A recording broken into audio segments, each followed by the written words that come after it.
O caramujo é uma espécie de molusco que se tornou uma praga urbana em nosso país. Por isso é importante nós nos atentarmos aos riscos trazidos por ele. Nós viemos no Centro de Combate a Endemias conversar com o veterinário Joacir, que vai explicar para a gente quais são esses riscos. O caramujo ele pode passar doenças, entre elas são parasitoses, né?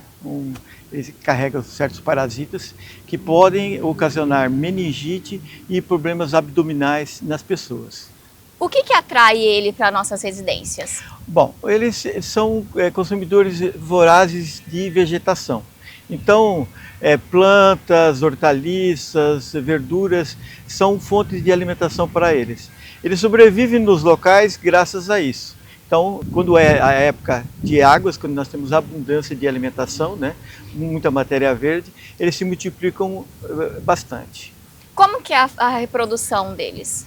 Bom, eles, apesar de eles serem animais hermafroditas, né, quer dizer que eles têm os dois sexos no mesmo indivíduo, eles são necessários mais que um indivíduo para a multiplicação, já que eles trocam gametas, então precisa de ter pelo menos dois indivíduos para que haja multiplicação.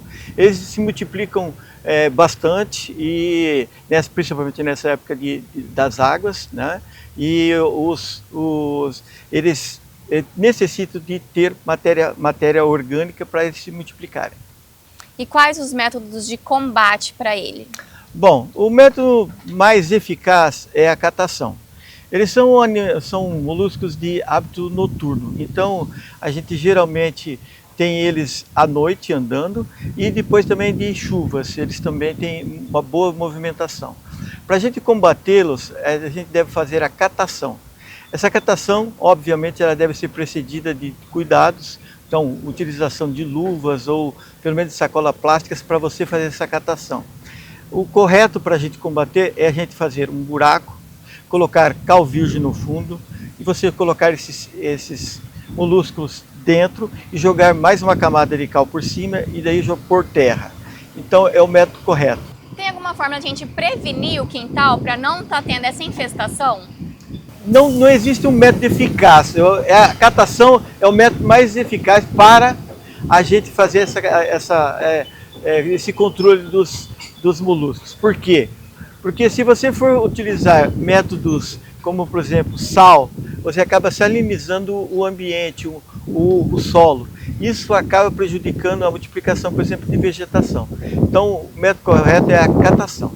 E sobre essa marca que ele deixa no rastro dele, tem algum perigo nesse rastro dele?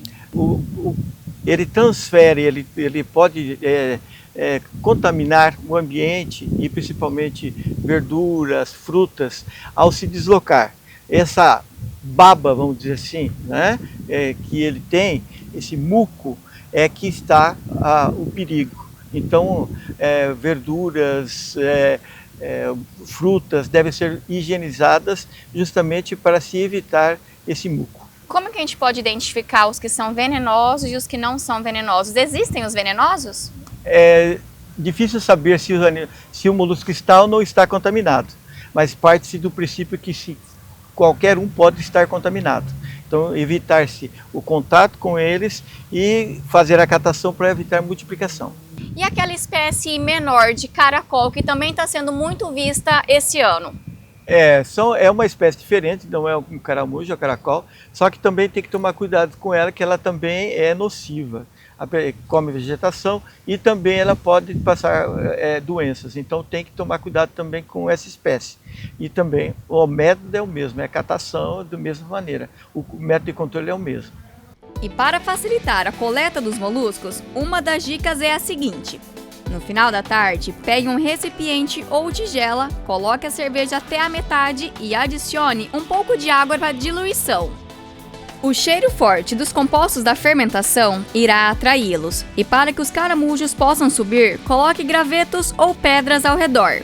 Deixe a armadilha em áreas úmidas e sombreadas, e pela manhã seguinte, faça a coleta corretamente.